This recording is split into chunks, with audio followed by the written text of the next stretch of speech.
సోనియా రాహుల్ పై కేసులు పెడితే భయపడేదే లేదన్నారు సీఎం రేవంత్ రెడ్డి. సోనియా రాహుల్ ను ఇబ్బంది పెట్టేందుకే కొత్త కేసులు నమోదు చేస్తున్నారన్నారు. దేశం కోసం గాంధీ కుటుంబం ప్రాణాలు ఆస్తులు అర్పించిందన్నారు సీఎం. మోదీ అమిత్ షాలకు భయపడేదే లేదన్నారు సీఎం. ఇక గాంధీ భవన్ లో కాంగ్రెస్ విస్తృత స్థాయి సమావేశంలో ఈ వ్యాఖ్యలు చేశారు సీఎం రేవంత్ రెడ్డి. 30 సంవత్సరాల స్వతంత్ర పోరాటమే కాదు, మహాత్మా గాంధీ గారు 30 సంవత్సరాలు బ్రిటిష్ వాళ్ళతో కొట్లాడిన మహాత్మా గాంధీ గారి మీద లాటెత్తడానికే బ్రిటిష్ వాళ్ళు భయపడ్డారు ఆనాడు. కానీ స్వతంత్రం వచ్చిన తర్వాత భారతీయ జనతా పార్టీకి సంబంధించిన వారసులు మహాత్మా గాంధీ గారిని దారుణంగా హత్య చేసిన రాజకీయ పార్టీ భారతీయ జనతా పార్టీ. ఆ పార్టీ ఈ దేశం కోసం ప్రాణాలు అర్పించిన శ్రీమతి సోనియా గాంధీ, శ్రీ రాజీవ్ గాంధీ గారి వారసత్వాన్ని పుణికిపుచ్చుకున్న శ్రీమతి సోనియా గాంధీ, రాహుల్ గాంధీ గారి మీద నేషనల్ హెరాల్డ్ అనే పత్రిక దేశ స్వతంత్రం కోసం పండిట్ జవహర్లాల్ నెహ్రూ గారు ప్రారంభించారు. వారి సొంత ఆస్తులను పెట్టి నేషనల్ హెరాల్డ్ పత్రికను ప్రారంభించారు.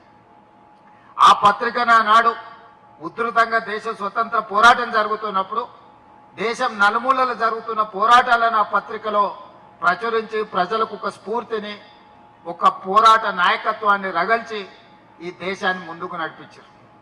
అదే సమయంలో పండిట్ జవహర్లాల్ నెహ్రూ గారితో పాటు మహాత్మా గాంధీ గారు యంగ్ ఇండియా అనే పత్రికను కూడా నడిపి ఆ పత్రిక కూడా దేశ స్వతంత్ర పోరాటంలో క్రియాశీలక పాత్ర పోషించింది.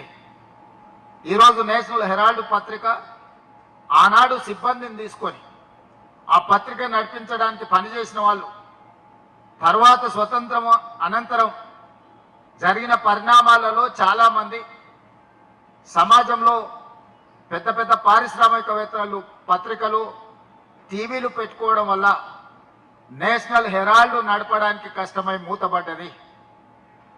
ప్రైవేట్ పోటీని నేషనల్ హెరాల్డ్ స్వతంత్రం కోసం పోటీపడ్డ నేషనల్ హెరాల్డ్ పత్రిక ఈనాటి సమాజంలో ఉన్న పత్రికలతో పోటీ పడలేక మూతపడ్డది. అందులో చాలామంది పండిట్ జవహర్లాల్ నెహ్రూ గారి కాలం నుంచి అందులో ఉద్యోగాలు చేసిన వాళ్ళు, వయసు మీద పడ్డ వాళ్ళు వేరే దారి లేక ఆర్థికపరమైన ఇబ్బందులు ఎదుర్కొంటున్నప్పుడు రాహుల్ గాంధీ గారి దృష్టికి తీసుకొచ్చారు. దేశ స్వతంత్రం కోసం నడిపిన పత్రికలో పనిచేసిన సిబ్బంది వేరే ఉద్యోగ ఉపాధి అవకాశాలు లేక, కుటుంబాలు గడవక, ఆరోగ్యం క్షీణించి బ్రతకలేని పరిస్థితి ఉన్నది.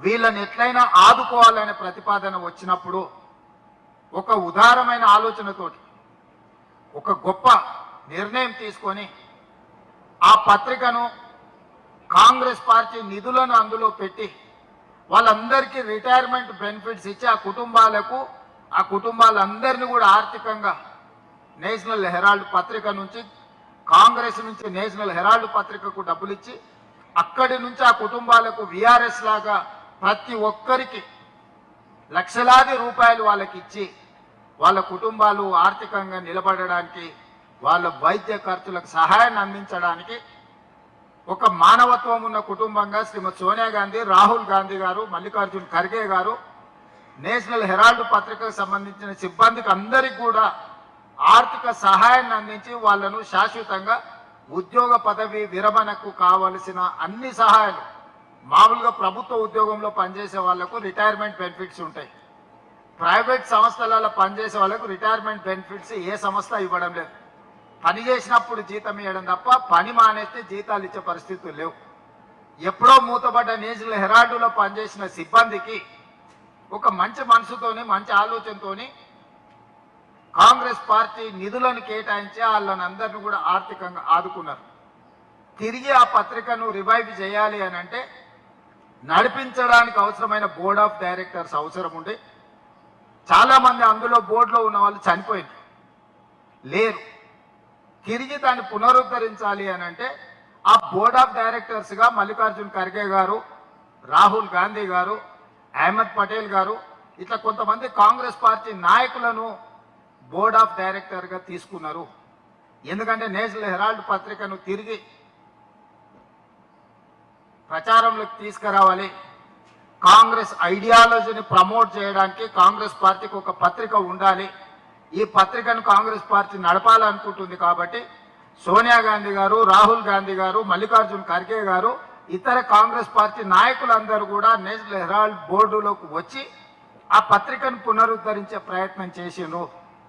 దానికి అవసరమైన షేర్ క్యాపిటల్కి సంబంధించి కాంగ్రెస్ పార్టీ నుంచి నిధులను బదిలీ చేసి ఆ నిధులను ఆ రిటైర్మెంట్ ఉద్యోగస్తులకు రిటైర్మెంట్ బెనిఫిట్స్ ఇచ్చి పంపించింది. ఇందులో ఏ ఒక్క రూపాయి కానీ ప్రభుత్వానికి సంబంధించింది ఇందులో లేదు. ఏ ఒక్క రూపాయి ఎవరు తమ జేబులోకి తీసుకోలేదు. ఆస్తులు నెహ్రూ గారివే, ప్రారంభించింది నెహ్రూ గారే. నెహ్రూ గారి వారసత్వంగా ఉన్న ఈ కాంగ్రెస్ పార్టీ ఆ పత్రికను నడపాలని ఆ పత్రికను ఈనాడు ఉన్న కాంగ్రెస్ పార్టీ మన కాంగ్రెస్ నాయకులను బోర్డులోకి తెచ్చి దాన్ని పెట్టుబడి పెట్టి తీసుకున్నారు. దీనికి మనీ లాండరింగ్ కేసు పెట్టి, ఈడీ కేసులు పెట్టి, ఇన్కమ్ ట్యాక్స్ కేసులు పెట్టి, కొత్త కొత్త కేసులు పెట్టి మానసికంగా సోనియా గాంధీ గారిని, రాహుల్ గాంధీ గారిని వేధించడమే కాకుండా గంటల కొద్దీ, రోజుల కొద్దీ ఈడీ ఆఫీస్లో పిలిచి కూర్చోబెట్టారు. అయినా మానసిక ధైర్యాన్ని కోల్పోకుండా సోనియా గాంధీ గారు, రాహుల్ గాంధీ గారు కేసులను అన్నిటిని ఎదుర్కోవడం జరిగింది. వాళ్ళు భయపెట్టి లొంగ తీసుకోవాలనుకుంటే రాహుల్ గాంధీ గారు స్పష్టంగా చెప్పారు, మా కుటుంబం ఈ దేశం కోసం ఆస్తులనే కాదు ప్రాణాలనే ఇచ్చినాం. స్వతంత్రం వచ్చిన 75 సంవత్సరాలలో ఉండడానికి నాకు ఇల్లు కూడా లేదు. మేము ఎవరిది రూపాయి తీసుకో ఈ దేశం కోసం సర్వం ఇచ్చిన వాళ్ళని మమ్మల్ని మా మీద ఇలాంటి ఆరోపణలు చేస్తే అది మీ స్థాయి దిగజారుతుంది తప్ప మాకు పోయేది ఏమీ లేదు అని స్పష్టంగా రాహుల్ గాంధీ గారు తిరిగి మోడీ గారికి జవాబిచ్చారు.